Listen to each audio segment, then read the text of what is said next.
Okay, perfect. Awesome. We are all in the same room together. So we were trying to figure out like muting and unmuting. So yeah. I am Mrs. Brown. I'm a kindergarten teacher. I'm Mrs. Carr. I am another kindergarten teacher. And I'm Mrs. Lubing, the third kindergarten teacher. Thank you for coming tonight. We're really excited to kind of share what your student has been doing throughout the year. So yeah, we'll just get started. This is the first kind of outline of what our day looks like. We'll go over a little bit more in depth for like advocacy, what that is, what we're learning in each subject. But this kind of is a daily schedule. We come into the building and they do a morning work. So they do their backpacks, they move their magnet to their emotions. So there's either emojis or there's expressions like happy, sad to let us know how their morning was. And then we start our morning meeting where we all sit in a circle and kind of share something about that we want to share with the class or something like a question that we have for the class. And then we move on to literacy, and this is open court. We're going to go over this a little bit later. And then we have a snack and morning recess. We eat snack outside. We have morning recess outside. And then when they come back in, we have math for about 45 minutes. By the time they come back in and all settled, we do math. There's an hour set, but we have about 45 minutes of active math. And then we do lunch recess. They come back in and we eat lunch in the classroom. And then we do calm down or joy reading, which is they can get book bags or we read a story on Storyline or we read a book. It's mostly just it's time to like calm down and just lay down on the ground and just be relaxed and independent. And then we have social studies or science. We switch off every 2 weeks for social studies and science. And then we go to specials. We have art, music, iLab, gym. Art, music, iLab, and gym. Okay. Yeah. I was like, there's there. Yep. Art, music, iLab, and gym. Right now my class is in art. My class is in gym. And mine is in music. Yeah, and then we'll switch every 6 weeks or 4 weeks. So we'll do 4-week rotations. And then advocacy and show and share, we're going to go over a little bit more of what that is at the end of the day. And then purposeful play is free choice toys for them to play with their friends and kind of interact. And then we do driveline and dismissal. Morning drop-off is sometimes a little bit crazy for kindergarten because it's their first time going through it. It's really important to just be brief, practice putting on the seatbelt, taking off the seatbelt, quick in and out of the car. We understand that kindergartners are new to this, and so they're going to be a little bit slower. So there's usually an admin out there to help. By now, you've probably experienced drop off and pick up. So yeah, so that's usually how it goes. The doors open at 7:50. Try not to drop your student off before 7:50. There's no one outside on the playground or anything. So make sure that you're not dropping your student off early before 7:50 and then driving away because there's no adults out there before 7:50. So just keeping that in mind. And then no cell phones in the car line.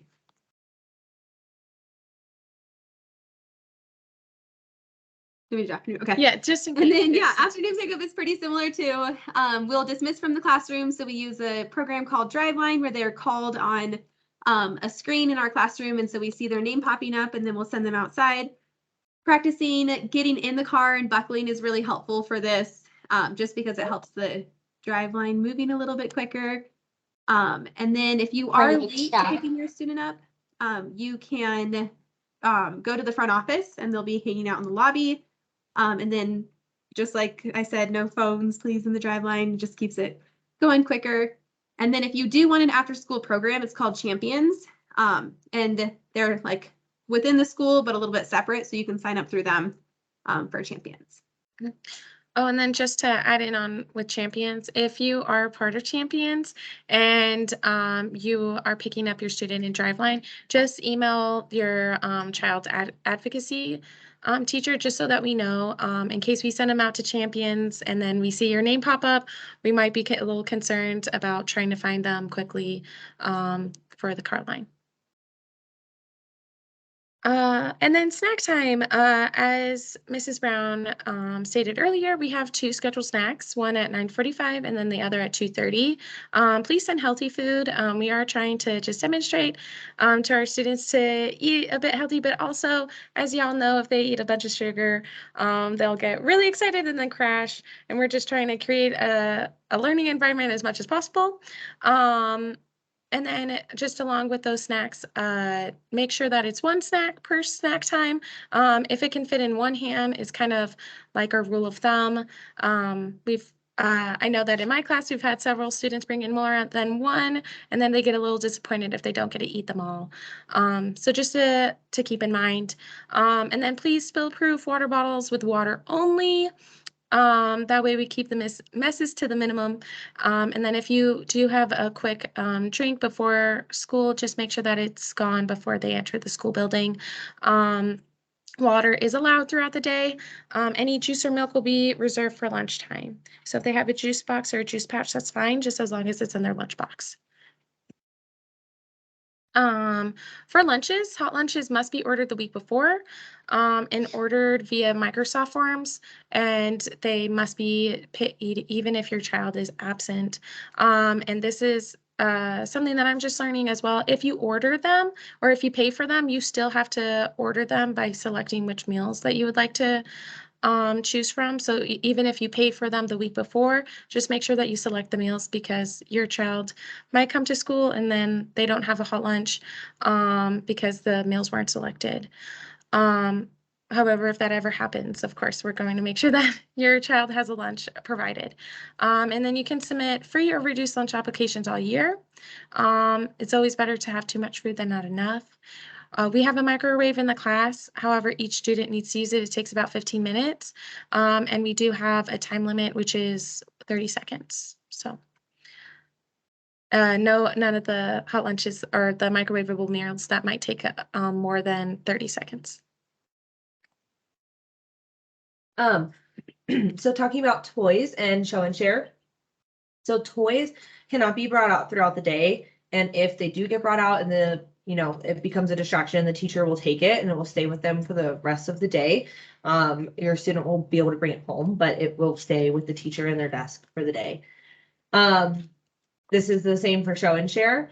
If the show and share is out and it is a distraction, the teacher will take it and then the student will miss their presentation time during show and share.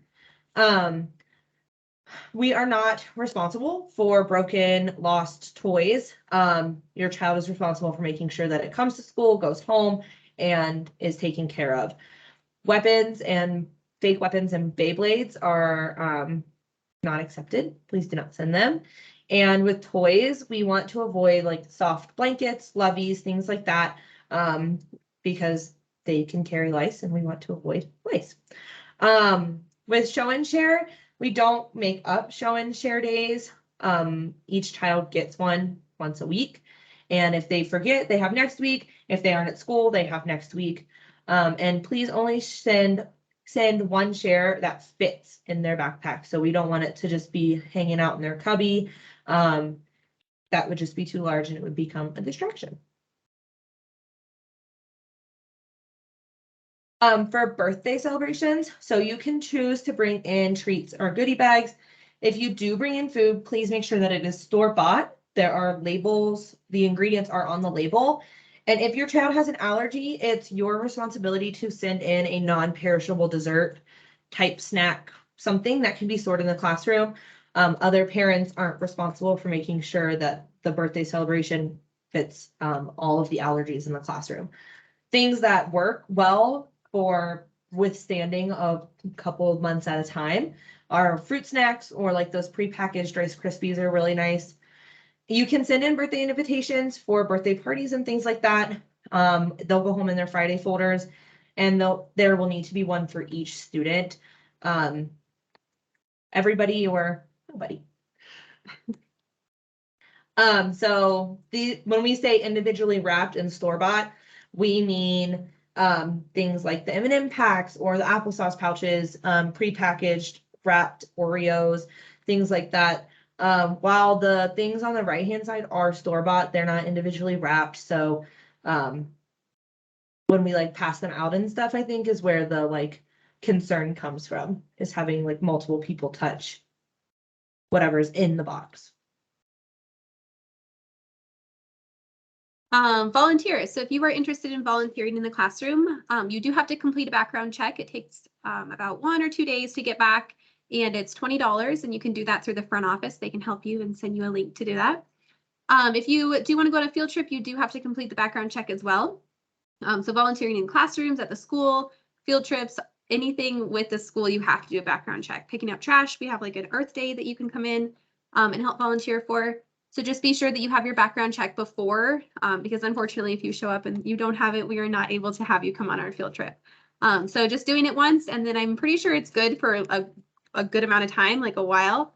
So just completing that for sure the rest of the year. I think it goes for like 3 years. I can't remember exactly how long it goes, but it's quite a while. So if you complete your background check, you are good to go.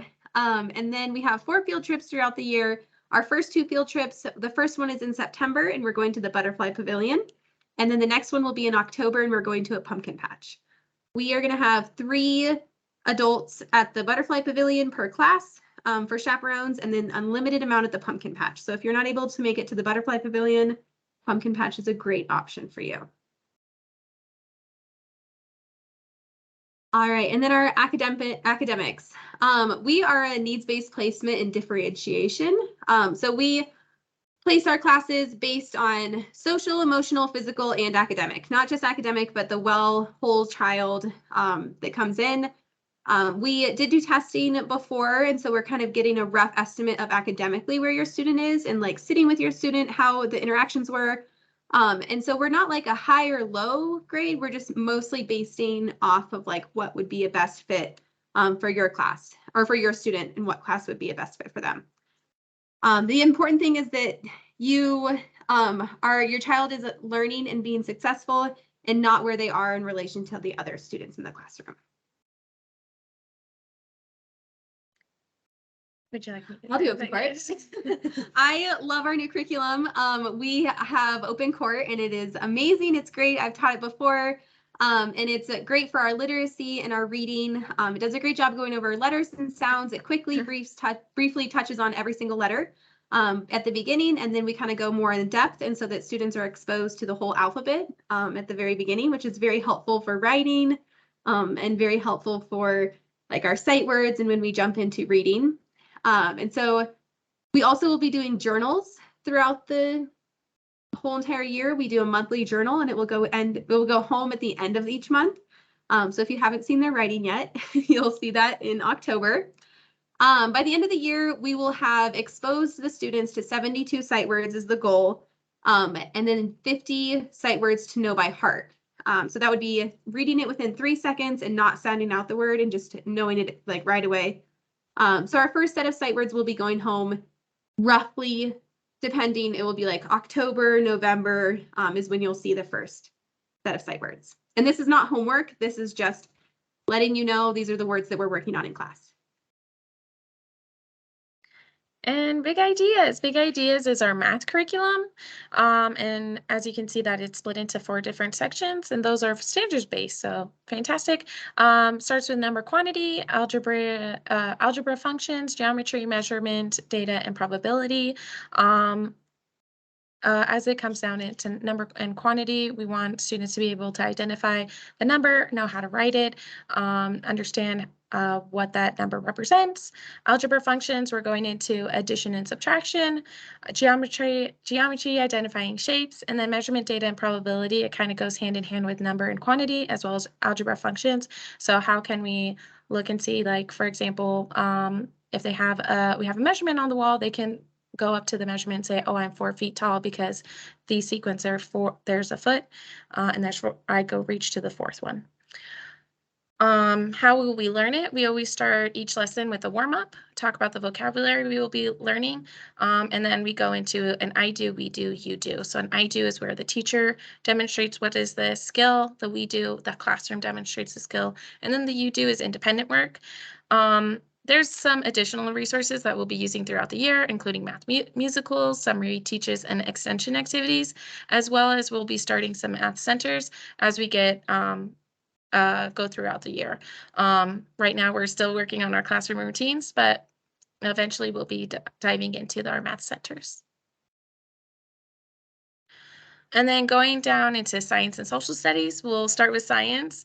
Science is split into 3 different sections: physical science, life science, earth and space science. These are pretty condensed compared to everything that we'll be talking about, but since we have such a short amount of time, this is a screenshot of what your student will be focusing. If you want to have a more in-depth understanding of what's going on, please check out the science and social studies standards that are on the Colorado Department of Education. But we'll try to get as much information as possible to you. And then if you have any extra questions, of course, you can send an email to your advocacy teacher. And so starting with physical science, we're just talking about what happens when an object is pushed or pulled, or if they change the speed or direction. In life science, this is a small question, but we dive in it pretty deep. What do plants or animals need to survive? And that goes into what do they eat? How does their survival change based off of their environment changing? And then earth and space science, we talk about how do people prepare for severe weather? How does the weather impact organism and their environment? And how does sunlight affect the Earth's surface? Moving on to social studies, we're split into 4 different sections: history, geography, economics, and civics. History, we're diving down into discussing ideas and questions about the past, sequencing events when describing the past. In geography, we're distinguishing between a map and globe and comparing and contrasting how people live in different settings around the world. And that goes hand in hand with what we're talking about in life science as well.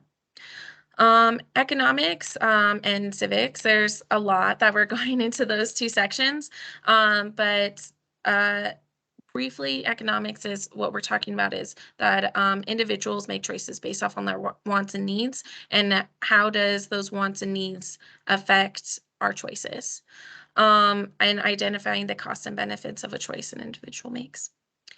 In civics, students will be able to differentiate between voting, debating, running for office, protesting, and volunteering, as well as creating and following classroom rules. We did this earlier this year. We got a glimpse of creating and following our classroom rules, as well as discussing the differences between a rule and a law. So some things that you can do at home with your child to kind of reiterate what we do here and make sure that there is a good connection between home and school and a good balance. Reading to your child for a minimum of 20 minutes each night, or letting them read to you if they're confident to do so. If your child is able to read, it would be fabulous if they could read to you. Play with rhyming and spelling, introducing new vocabulary, and working on our sight word identification. And like Mrs. Brown said, those words will come home sometime in the near future, and it's not words that you will need to be teaching your child. They should know them when they come home, so you can help practice with those. Encourage free writing in a journal. One of my favorite things to do is have kiddos write grocery lists. If you have a grocery list you need to write, one way to get them to practice is have them write your grocery list. Spelling might be all over the place, but that's okay. We want them to practice the dexterity of holding the pencil and gaining that stamina. Visiting the library is really fun to do, and counting everything all the time. Having them set the table. We need 6 forks for dinner. Can you put out 6 forks? Things like that. Real life applications really help them take those skills from school to home. And like Mrs. Brown said, and the sight words will go home the first Friday of the month, and those are what we've already learned, and it's great to be practicing those at home too. When it comes to advocacy is our social emotional learning time. 5-6-year-olds, they have all of these big feelings, and so this is our time kind of helping them figure out how to put the words with the feelings, and helping them express how to do that in an appropriate way. So we start with a circle. We all say good afternoon, good morning to each other. And then we'll do a warm up. I know in my class, I love to use books for this moment. Sometimes books put in more work than I can do, because they explain them so well, the feelings so well. and they put them in a really nice student perspective. Right now in August, we are working on respect, integrity, safety, and empathy, our RISE for all of Westgate. We all follow the respect, integrity, safety, and empathy. And this is also a time where we practice our consistent communication of expectations. So what we expect through in our classroom for throughout the day, just reiterating those expectations in a safe environment is what advocacy is. Yeah, and then here's our here's our contacts. If you don't have our email already, I'm Andrea Brown, and then Chloe and Jenny. Yeah, so if you have any, and then the one at the very bottom is Maddie. She is our like I think she's K2, I believe. K2 Yeah. or K2. SPED, and she's new this year. She's amazing. She can be very helpful. So we just put her information on there as well. She's not, I wouldn't like recommend a direct contact with her, but if she does reach out to you, we just wanted to introduce you for what she does and have her contact on. Yeah, well, thank you all for joining. I know that we have some time, so if y'all have any questions, we have the chat open, or if you feel comfortable sharing your questions through your video, feel free to unmute, and we'd love to answer a couple of questions.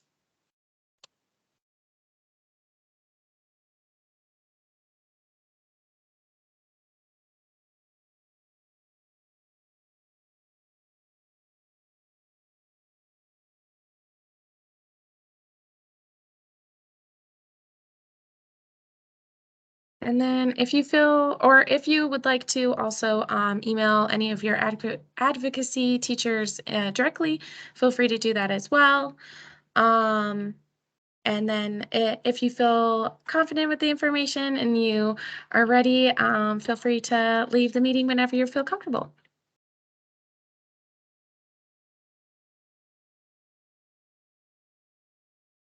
I see A hand? Yeah, Angela has. Do you have a question? Yep. I wanted to ask, what is the best way to like separate the snacks so that they know this is your morning snack, this is your lunch snack? I've been putting it in the lunch bag, but I think he thinks, I don't know, it's all snack or it's all lunch. Yeah. No, that's a great question. I would suggest potentially putting it in a different Tupperware than the rest of the other snacks. And then if they have a front pocket of their backpack, just so easy accessible. And then you can also point to it to let them know, like, this will be your snack time. And then the rest in your lunchbox will be for your lunchtime. Mrs. Brown or Mrs. Carr, do you have a different suggestion? Yeah, I think that's a great idea. Just Yeah. the separate, like the front zipper is a great idea. I think that's what a lot of students do. Yeah. So that they have like a bag for morning, bag for afternoon, both put in the front. They can pick which one. I always say in my class that you can have one snack, or your snack needs to fit in one hand. So if you're bringing a snack where you can't carry it all or it's too heavy, that's too much of a snack. So like one bag in one hand is a great way to judge it. Some of my students, they have like two different colored bags, like small, like reusable sandwich bags, I think. And like one's orange and one's purple, and they're purple ones for the afternoon and they're orange ones for the morning or something. So just those different colors.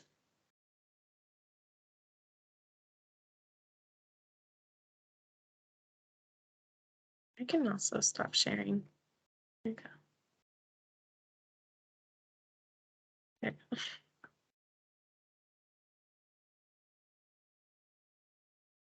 Are there any other questions that you had?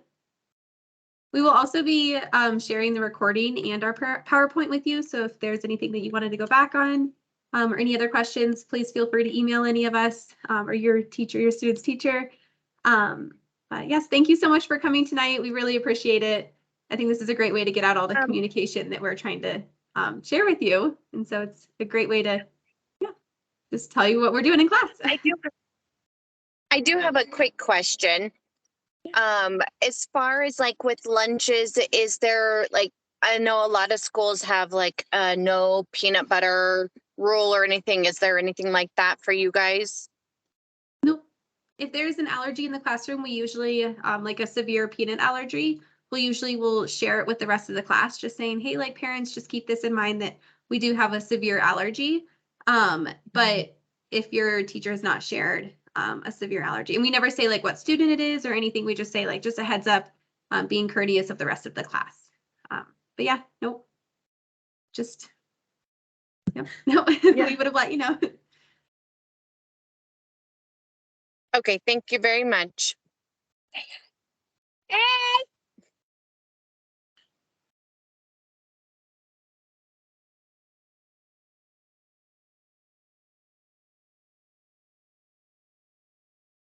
Mrs. Brown. Hi, Duke. He keeps saying goodbye, Mrs. Brown. I'm like, okay, we'll unmute for a minute. I will see you tomorrow. See you tomorrow. Thanks, guys. Yep. Bye. Bye. Hi. Hi, dude. Hi, Mason. Thank you very much. Yep. Thank you for coming tonight. Good night. Bye. Bye, Mason. Here, you can say hi. Hi, Miss Brown. I'm Mrs. Brown. Hi, Mrs. Brown. What? Rourke and Caius. Hello. I didn't see you were on here. We got on late. Yeah. I'm still in your classroom. Yep. I'm still here. Remember, I said to you, I'm going to stay here super late tonight. Yeah. Yep. You before you go to bed, I bet. Thanks for being a great teacher. Thanks for being a great teacher. Thanks for being a great student. See you guys tomorrow. All right. Bye. Bye. See you soon, tomorrow. Bye, guys. Bye, Rourke.